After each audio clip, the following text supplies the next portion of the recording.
Assalamualaikum warahmatullahi wabarakatuh. Saya Aida Amalia nomor urut 1 dan teman-teman saya yang beranggotakan Ahsan Firman Prabaswara nomor urut 2, Ana Nur Fadilah nomor urut 3, Andira Syakur Lolita nomor urut 4, Aprilianto Nugroho nomor urut 5, Aidin Nur Rafif nomor urut 6, Dea Azahra nomor urut 7, Deva Artika Sari nomor urut 8, Dia Ayu Kusuma Ningtyas nomor urut 9. Dari kelompok 1 kelas 10 IPS 2 akan mempresentasikan hasil diskusi kami tentang sosialisasi. Untuk peta konsepnya dimulai dari pengertian sosialisasi, tujuan sosialisasi, jenis sosialisasi, pola sosialisasi, tahap-tahap sosialisasi, dan agen sosialisasi.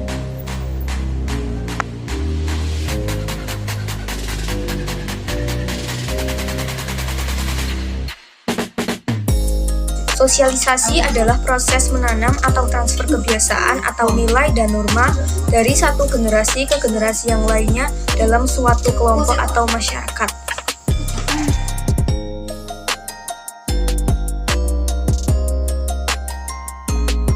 Tujuan sosialisasi: 1. Memberikan pengetahuan kepada individu untuk dapat hidup bermasyarakat. 2. Mengembangkan kemampuan individu untuk berinteraksi sosial. 3. Menyadarkan individu akan hak dan kewajiban pokoknya dalam masyarakat. 4. Membuat individu mampu berintrospeksi diri. Jenis sosialisasi sendiri ada dua, yaitu sosialisasi primer dan sosialisasi sekunder. Sosialisasi primer sendiri terjadi dalam lingkungan keluarga dan sosialisasi pertama yang diterima individu. Sedangkan sosialisasi sekunder terjadi proses resosialisasi dan disosialisasi. Pola sosialisasi dibedakan menjadi dua, yaitu pola sosialisasi refresif dan pola sosialisasi partisipatoris. Pola sosialisasi refresif yaitu menekankan pada penggunaan hukuman pada suatu kesalahan. Pola sosialisasi partisipatoris merupakan pola di mana anak diberi imbalan ketika berbuat kebaikan atau berperilaku baik. Tahap-tahap sosialisasi. George Herbert berpendapat bahwa sosialisasi yang dilalui seseorang dapat dibedakan melalui tahapan-tahapan sebagai berikut. 1. Tahap persiapan. Tahap ini dialami sejak manusia dilahirkan, saat seorang anak mempersiapkan diri untuk mengenal dunia sosialnya, termasuk untuk memperoleh pemahaman tentang diri. 2. Tahap meniru. Tahap ini ditandai dengan semakin sempurnanya seorang anak menirukan peran-peran yang dilakukan oleh orang dewasa. Pada tahap ini mulai terbentuk kesadaran tentang nama diri dan siapa nama orang tuanya, kakaknya, dan sebagainya. 3. Tahap siap bertindak. Pada tahap ini lawan berinteraksi semakin banyak dan hubungannya semakin kompleks. Individu mulai berhubungan dengan teman-teman sebaya di luar rumah. Peraturan-peraturan yang berlaku di luar keluarganya secara bertahap juga mulai dipahami. 4. Tahap penerimaan norma kolektif. Pada tahap ini, seseorang telah dianggap dewasa. Dia sudah dapat menempatkan dirinya pada posisi masyarakat secara luas.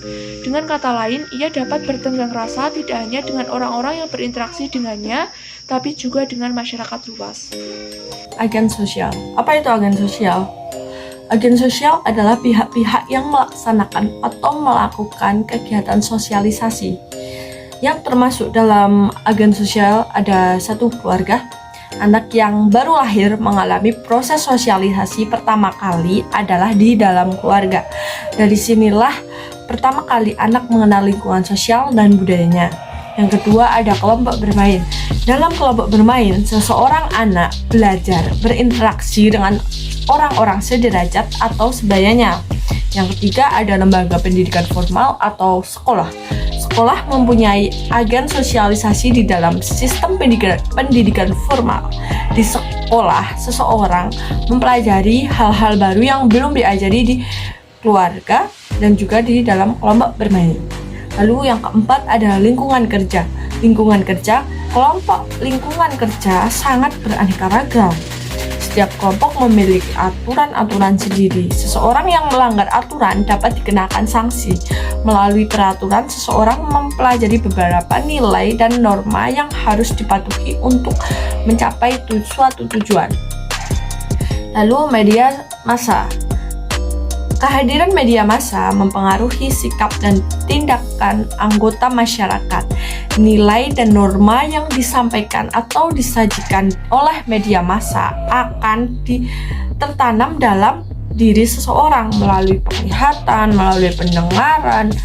Informasi melalui media massa pun beragam. Ada yang positif dan juga ada yang negatif. Apabila informasi tersebut bersifat positif, maka akan mempengaruhi kepada kepribadian seseorang yang mengarah ke positif. Sedangkan yang sebaliknya, jika informasi tersebut bersifat negatif, maka akan terbentuk kepribadian seseorang atau masyarakat yang negatif. Demikian presentasi tentang sosialisasi dari kelompok 1. Bila ada kesalahan, mohon maaf sebesar-besarnya. Sekian, terima kasih. Wassalamualaikum warahmatullahi wabarakatuh.